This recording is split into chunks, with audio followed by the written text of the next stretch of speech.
ना कोई होता नहीं है, कोई नए शिष्य नहीं होते, कोई पुराने नहीं होते, पर प्रथम बार में परिचय होता है। महाविद्या परिवार के साधक हैं आप लोग। सुबह आप लोगों ने महालक्ष्मी अनुष्ठान पूर्ण किया।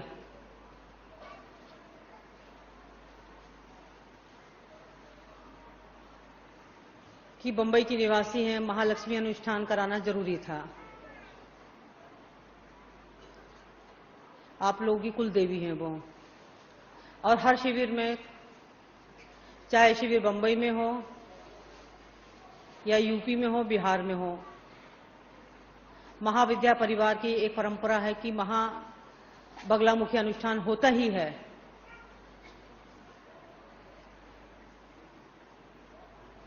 उसके पीछे बहुत सारे कारण हैं। पुराने शिष्यों को तो सब समझ में आने लगा है, वो बहुत सियाने हो गए हैं, उनसे कुछ बोलने की जरूरत ही नहीं है। तुम लोगों को भी धीरे धीरे सब समझ में आ जाएगा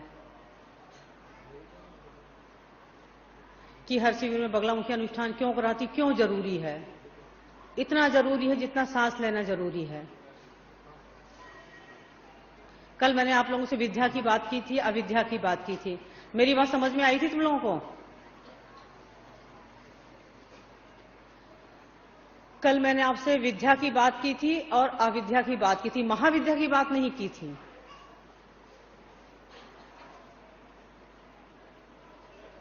आज तुमसे महाविद्या की बात करूंगी।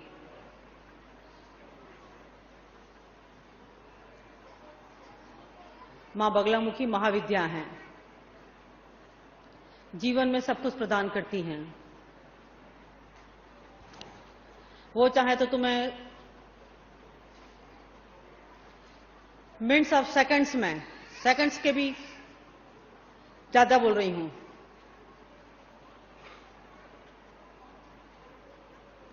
जीवन में एक ही बात कहूंगी, सब कुछ समर्थ करने में, असंभव को संभव करने में, शत्रुओं पर विजय पाने में, असीम धन लक्ष्मी प्राप्त करने में, कोई भी रोग हो गया हो इस कलयुग में, कलयुग की बात कर रही हूं,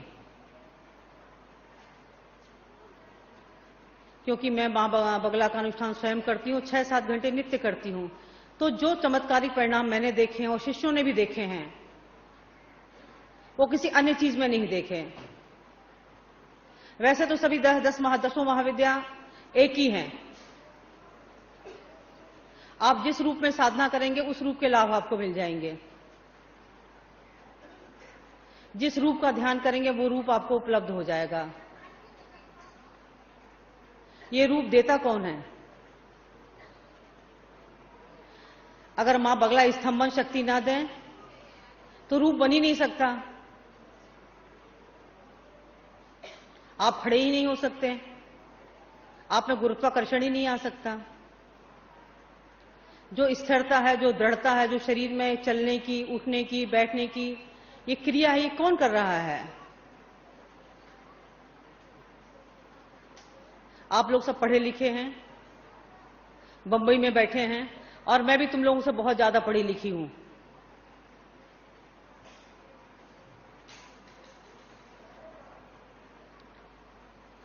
पढ़ने लिखने से कुछ नहीं होगा।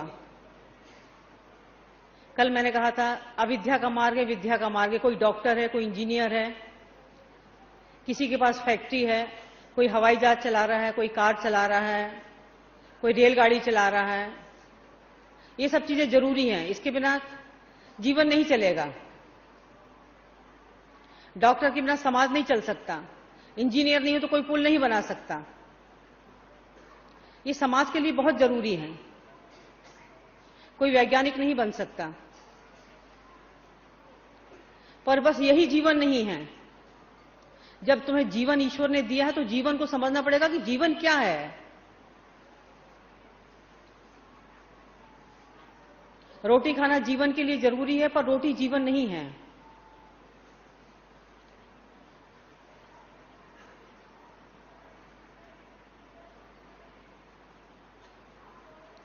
ये विद्या का मार्ग है। विद्या मतलब तो सब कुछ परिवर्तन कर दे, पूरी केमिस्ट्री बदल जाए तुम्हारी। जब घर से आए थे तब कुछ और थे, 2 घंटे बाद कुछ और हो गए। देखने में वही आंख है, वही नाक है, वही शरीर है, पर तुम्हें लगेगा बस सब कुछ बदल गया, अंदर के अणु परमाणु सब बदल गए। पूर्ण परिवर्तन की क्रिया है विद्या, महाविद्या, जो जीवन में सब कुछ परिवर्तित कर दे, पूरा जीवन बदल दें। कई शिष्य मेरे पास आए हैं, आप उस विद्या का उपयोग, आपके पास विद्या है, आपके पास 1 करोड़ रुपया है, आप चाहें तो उसे मंदिर भी बनवा सकते हैं, आप चाहें तो घर भी बनवा सकते हैं, आप चाहें तो जेवर भी खरीद सकते हैं, क्योंकि वो आपके पास रुपया है। और अगर आपके पास विद्या है तो उस विद्या का उपयोग आप भौतिक जीवन में भी कर सकते हैं, उस विद्या का उपयोग आप आध्यात्मिक जीवन में भी कर सकते हैं। पर अविद्या का उपयोग आप आध्यात्मिक जीवन में नहीं कर सकते। कोई डॉक्टर चाहे तो ठीक है, आपका ऑपरेशन कर देगा, आपकी 10 साल उम्र बढ़ा देगा। इंजीनियर बहुत अच्छा मकान बना देगा, बहुत अच्छा पुल बना देगा, पर आपकी आत्मा परिवर्तन नहीं कर सकता। आपके अंदर, बहुत अंदर केंद्र पर परिवर्तन सिर्फ विद्या ही कर सकती है। ये फर्क है विद्या में और महाविद्या में। महाविद्या जैसे हवाई जहाज जमीन पर चलता है, ऊपर उड़ जाता है। मां बगलामुखी का मंत्र हलीम, हा ला, हा आकाश तत्व है, ला पृथ्वी तत्व है। पृथ्वी से ऊपर उड़ने की क्रिया, तुम जमीन से कैसे वायु में उड़ सकते हो? जिनको जमीन पर चलने का सहूर नहीं है वो हवा में कैसे उड़ सकते हैं? मंत्र ये है उनका है कि जमीन से आप ऊपर उड़ जाएं। हलरीम, हा आकाश तत्व है और ला पृथ्वी तत्व है। इस गुरुत्वाकर्षण से कैसे मुक्त हों? पृथ्वी के गुरुत्वाकर्षण से मुक्त होने की क्रिया सिखाती है मां बगलामुखी। आपके पास वायवी शरीर हो, आप उड़ सकें, आप जीवन में सब कुछ परिवर्तित कर सकें। अगर आपके पास अलक्ष्मी है तो संपूर्ण लक्ष्मी प्रदान। करोड़ों में जब लक्ष्मी आती है तो मां बगला की कृपा से ही आती है। मेरे कई शिष्य थे जो जेल के अंदर बंद थे, दीक्षा ले ली, शिष्य तो नहीं कहेंगे, अब साधक आ गया, माता जी गलती हो गई, पता नहीं गलती से बस चाकू चला दी, सामने वाला मर गया, आप क्या करें, अब आपकी शरण में, अब आप ही बचा लो। परिवार के लोग आ गए।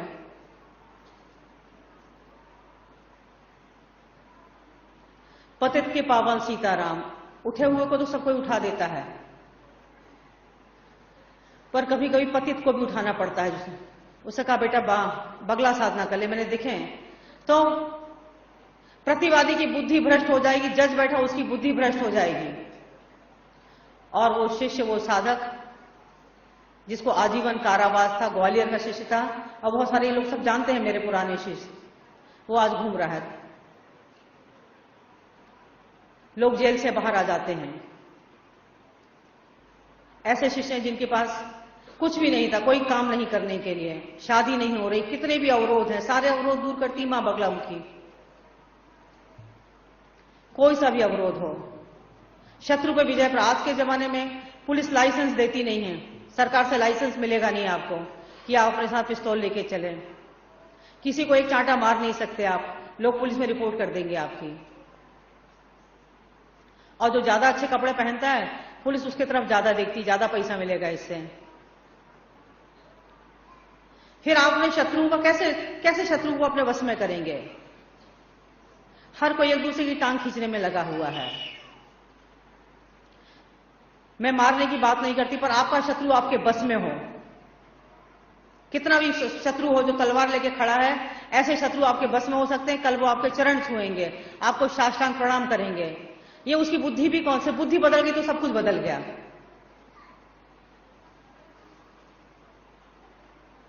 आपके प्रतिवादी की बुद्धि बदल देगी मां बगलामुखी।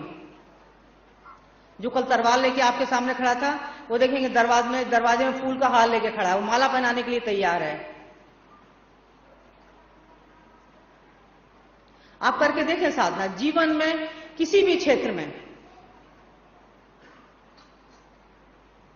एक क्षेत्र की बात नहीं कर रही हूं, किसी भी क्षेत्र में अगर आप बहुत परेशान हैं और बहुत दुखी हैं और आपको लगता है कि एक क्षेत्र की बात नहीं कर रही हूं, किसी भी क्षेत्र में अगर आप बहुत परेशान हैं और बहुत दुखी हैं और आपको लगता है कि जीवन के सारे दरवाजे आपके लिए बंद हो गए हैं, आप उसे बगलामुखी का मंत्र ले सकते हैं। शिष्य क्या करते हैं, ओम ह्लीं बगलामुखी सर दुष्टानाम वाचम व 36 अक्षर का मंत्र जपने लगते हैं। इसी क्रम दीक्षा होती है। मैं मां बगलामुखी अनुष्ठान करती हूं तो 2.5 घंटे का सिर्फ न्यास करती हूं। समय चाहिए, समय देना पड़ेगा। और अगर मेरे परिवार में आ गए हो तो जैसा मैं चाहूंगी वैसा तुम्हें बनना ही पड़ेगा, क्रियात्मक बनना ही पड़ेगा। आम लोगों से अलग हटके कुछ बनना पड़ेगा तुम्हें। आम स्त्रियों से, आम लड़कियों से तुम लोगों को कुछ अलग दिखना पड़ेगा।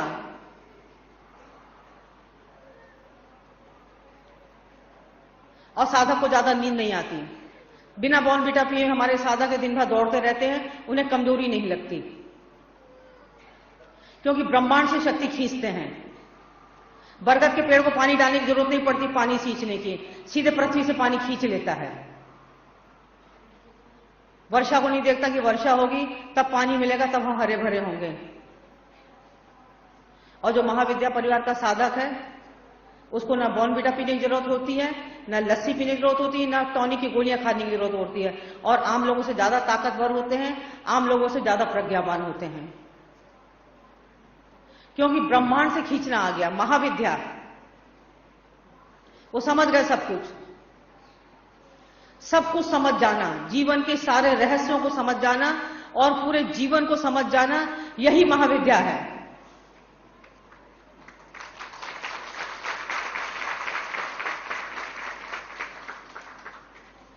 कि कोई सा भी ज्ञान हमसे अछूता नहीं रह गया, हम सब समझ गए।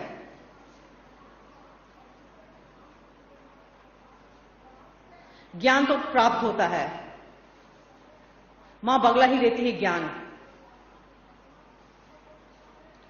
आपको ज्ञानमय कोश में आप कितना भी सारे शास्त्र पढ़ लेंगे, कितने भी वेद पढ़ लेंगे, वो आपको रट जाएंगे। वो ऐसा है जैसे हौद में भरा हुआ पानी। वो ज्ञान तुम्हारा नहीं है, वो किसी और का ज्ञान है। तुम्हारे ऋषि मुनियों का ज्ञान है, तुम्हारे लिए बासा हो गया, तुमने नहीं खोजा। बस हम सोचते हैं हमको आत्मा की बात करना आ गई, परमात्मा की बात करना आ गई, पूर्वजन की बात करना आ गई, तो हम सबको सब कुछ मालूम है। नहीं, हमने सब कुछ पढ़ लिया है, हमें कुछ नहीं मालूम है। जब हम ये सोचेंगे कि हमें कुछ नहीं मालूम है, सारे शास्त्रों को उठा के एक तरफ रख देंगे और हम खुद ज्ञान की खोज करेंगे, तब मां तुम बगला तुम्हें ज्ञान देगी, वास्तविक ज्ञान देगी। फिर झरने का पानी जो फूटेगा तो कभी खत्म नहीं होगा, वो एक अंदर का ज्ञान है। और जब तुम हल्की मंत्र का जाप करोगे तो तुम्हें लगेगा कोई नींद में आके सब कुछ बता रहा है, कोई तुमसे बात कर रहा है, कोई तुम्हें ज्ञान दे रहा है।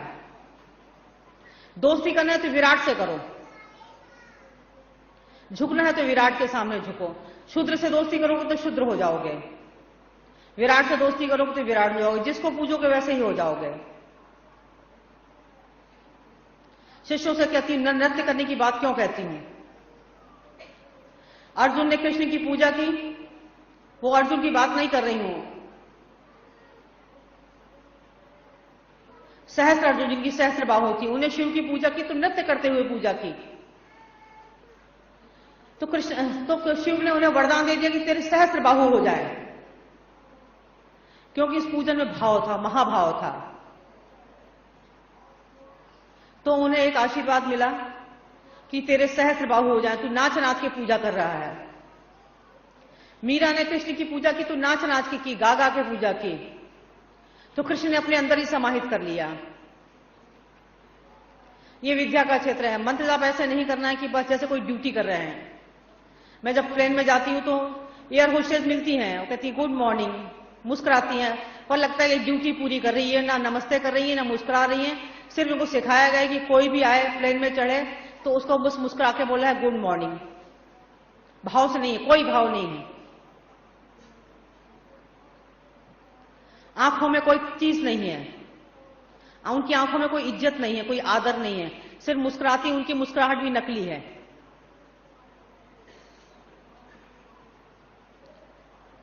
हृदय हृदय को समझता हो। जब तुम मंत्र जाप करोगे, हृदय से नहीं करोगे, तो तुम्हारा मंत्र जाप भी वैसे ही हो जाएगा जैसे वो एयर होस्टेस की मुस्कुराहट है। Good morning, hello, how are you, कैसे हो, ठीक है, बस।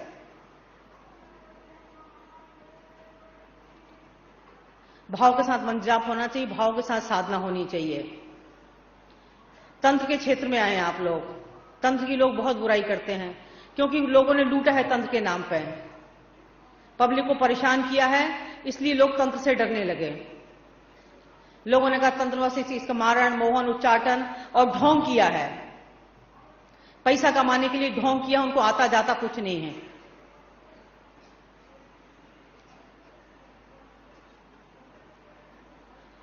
तंत्र का मतलब है महाविद्याएं।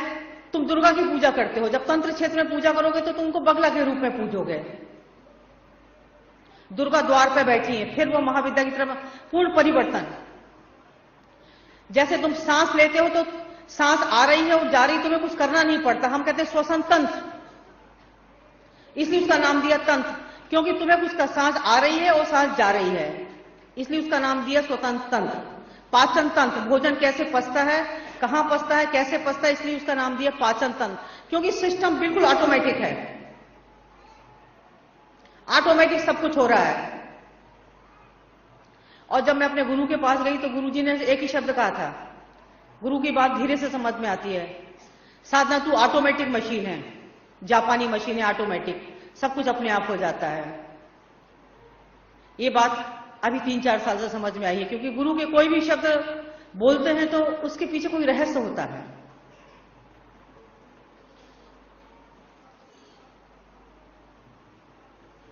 तंत्र का मतलब एक सिस्टम, एक व्यवस्था, बस इससे ज्यादा कुछ नहीं। तुम्हारे अंदर एक सिस्टम डेवलप हो जाए, एक व्यवस्था डेवलप हो जाए, जीवन जीने का एक सिस्टम आ जाए, तुम उसको समझ जाओ कि किस तरह से कहां क्या हो रहा है, अपने पूरे शरीर को, अपने आप को समझ जाओ। और जिस दिन तुम अपने आप को समझ गए, उस दिन तुम ब्रह्मांड में सबको समझ गए। जब अपने आप को नहीं समझे तो किसी को भी नहीं समझ सकते।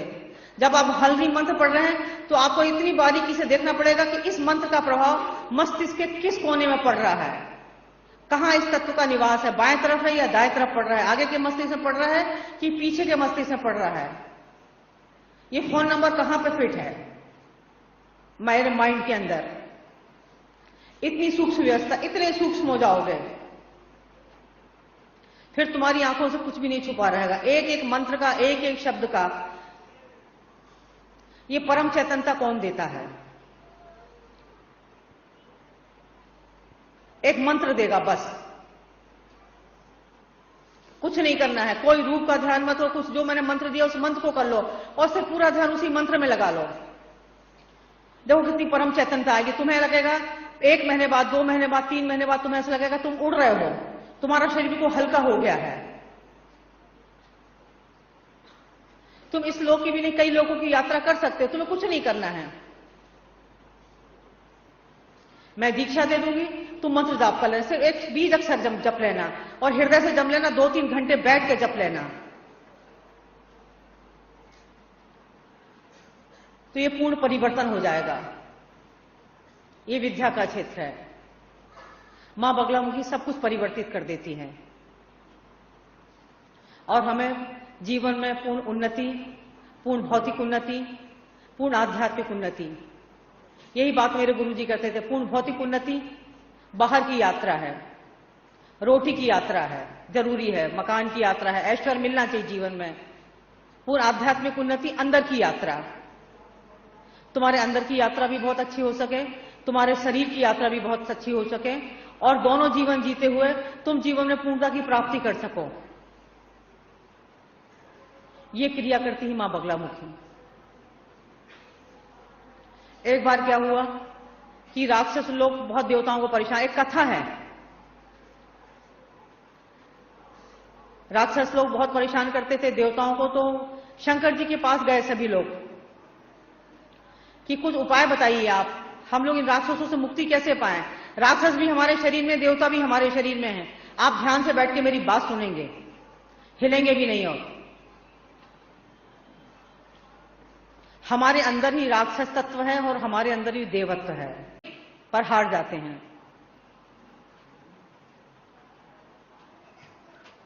तब शिव ने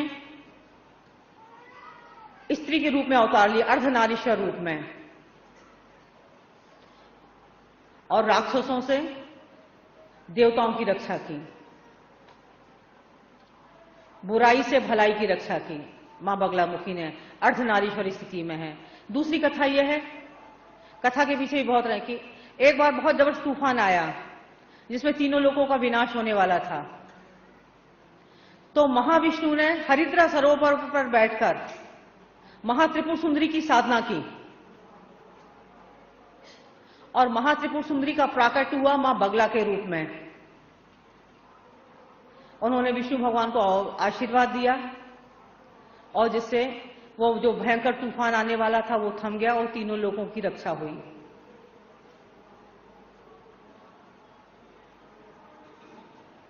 तो मां बगला का प्राकट हुआ तीनों लोगों की रक्षा करने के लिए। मां बगला अथर्ववेद से निकली हैं, अथर्ववेद से इनका प्रादुर्भाव हुआ है। हम लोग कहते हैं हलीम। यहां कोई मुस्लिम शिष्य तो नहीं बैठा है तो हाथ ऊपर करे।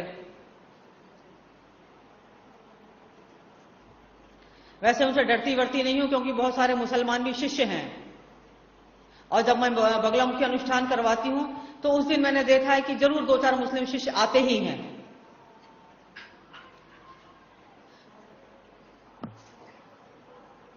पर हम लोगों ने तीनों लोगों की रक्षा के लिए, जीवन में उन्नति करने के लिए अथर्ववेद का सहारा लिया और मातृपुर सुंदरी को बगला के रूप में उनकी पूजा की और जीवन। पर मुसलमानों ने इसका दुरुपयोग किया।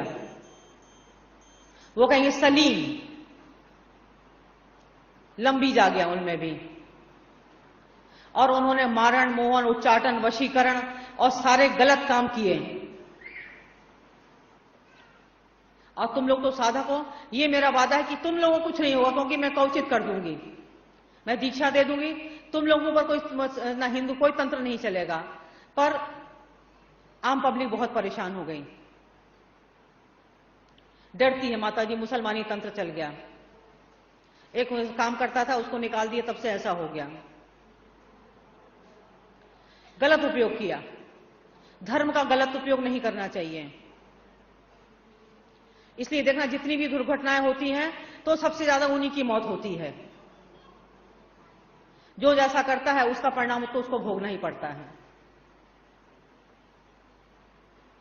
और ऐसे ही शिमला में बैठी थी मैं, शिमला में बैठे बैठे मैंने ज्वालामुखी का मंत्र की मां बगला का 1 मुखी से लेके 500 मुखी तक के मंत्र शिष्यों को बताए थे और शिष्यों से बात की थी कि एक बार जब चीन ने आक्रमण किया था तब तुम्हारे से ये कौन सी शक्तिपीठ है बगलामुखी की, बगलामुखी शक्तिपीठ है यहां पर तुम्हारे शिवपुरी में, दतिया में। तब वहां के महाराज जी ने दतिया में बगलामुखी की मूर्ति की स्थापना करके और बगलामुखी अनुष्ठान प्रारंभ किया था। और जिस दिन पूर्ण आहुति थी उसी दिन चीन की सेना वापस लौटी थी। कि जब मनुष्य, मैंने सुबह कहा था कि कॉस्मिक अनकॉन्शियसनेस में पहुंचता है तो सारा ब्रह्मांड नजर आता है। फिर कहां क्या गलत हो रहा है, कहां क्या सही हो रहा है, वह चाहे तो सारे ब्रह्मांड में हस्तक्षेप कर सकता है। और ऐसी ही बात चल रही थी कि आजकल तो हमारे कश्मीर के ऊपर भी, जो एक दिन हमारा कश्मीर था उस पर भी कब्जा हो गया। आज एक भारतवासी, बहुत सारे, मैंने तो आज तक जीवन में कश्मीर देखा ही नहीं। कश्मीर किस चीज का नाम है, कभी गई नहीं कश्मीर और जा भी नहीं सकते। घर जाने को तो मन करे वहां बहुत आतंकवादी है, ये है, फलाना है, ठिकाना है, बस यही चर्चा कर रही थी। और मैंने देखा कि शिमला शिविर से मैं वापस आई, ज्वालामुखी प्रयोग संपन्न करवाया, ज्वालामुखी का मंत्र करके, तो वहां जबरदस्त भूकंप आया और जितने आतंकवादी थे सबसे ज्यादा वही मरे। हम इसका उपयोग किसी भी तरीके से कर सकते हैं। अपनी देश की रक्षा के लिए हम कुछ भी कर सकते हैं। रक्षा के लिए किसी को मारना भी बुराई नहीं है। हम धर्म के लिए अगर किसी को मारना बुराई नहीं है, धर्म की रक्षा के लिए, अपने स्वार्थ के लिए कोई हमारा पैसा खा रहा है, उसको कर दो, बाजू वाले मकान पे कब्जा कर लो। धर्म के नाम पे सब कुछ जायज है।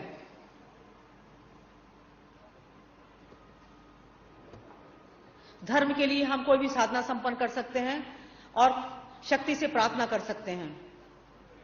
और जिस तरह से उन्होंने अमेरिका में बिल्डिंग तोड़ी थी, उस तरह से तुमने देखा होगा टीवी में उनके यहां की भी बिल्डिंग टूटी थी। और तुम्हारे यहां के इस कश्मीर जो भारत के कब्जे में, ज्यादा नुकसान नहीं हुआ वहां का। जो हमारा कश्मीर कब्जे में था, वहां पे तुम देखो आज भी इतना, अगर भारत पाकिस्तान का युद्ध होता तो भी इतना नुकसान नहीं होता।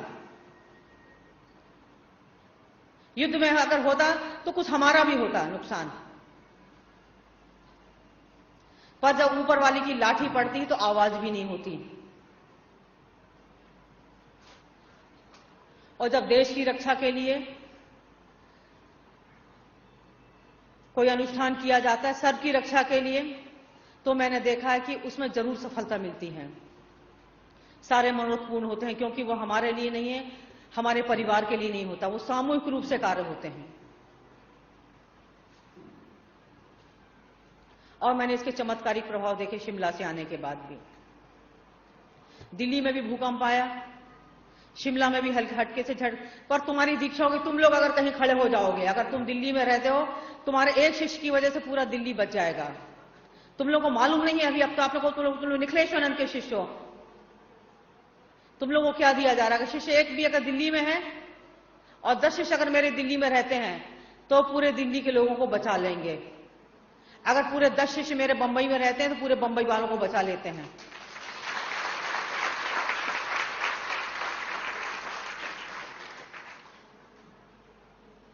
स्वामी लहरें आई, सुनामी लहरें आई, सब जगह आई, पर बंबई में, क्योंकि बंबई में बहुत अच्छे शिष्य रहते हैं, कुछ होता है तो मेरा ध्यान बंबई में ही लगा रहता है।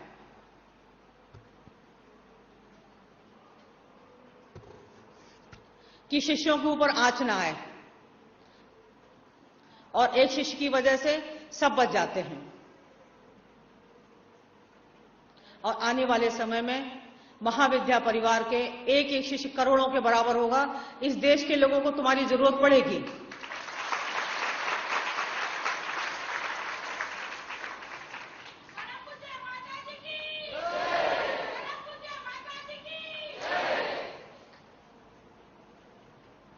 तुम लोगों को बहुत उच्च श्रेणी का साधक बनाना चाहती हूं कि लोग देखें तुम लोगों को, समझें ये कौन है, किसके शिष्य हैं, किसने खड़ा किया है इनको। और जितना धर्म के नाम पे पाखंड हो रहा है, लूटमार हो रही है, पैसे के लिए खींचातानी हो रही है, उन सबका मुंह काला हो। और मां बगलामुखी धर्म की जय करें। ऐसा ही मैं आप लोगों को आशीर्वाद देती हूं कि आप लोग धर्म के पथ पर चलें, आपकी जीवन में पूर्ण भौतिक उन्नति हो, आध्यात्मिक उन्नति हो, असीम लक्ष्मी आए आपके यहां, आप जीवन के सभी सुख देखें और आपके जीवन में पूर्णता हो। ऐसा मैं आप लोगों को हृदय से आशीर्वाद देती हूं। अब मैं बगलामुखी प्रयोग संपन्न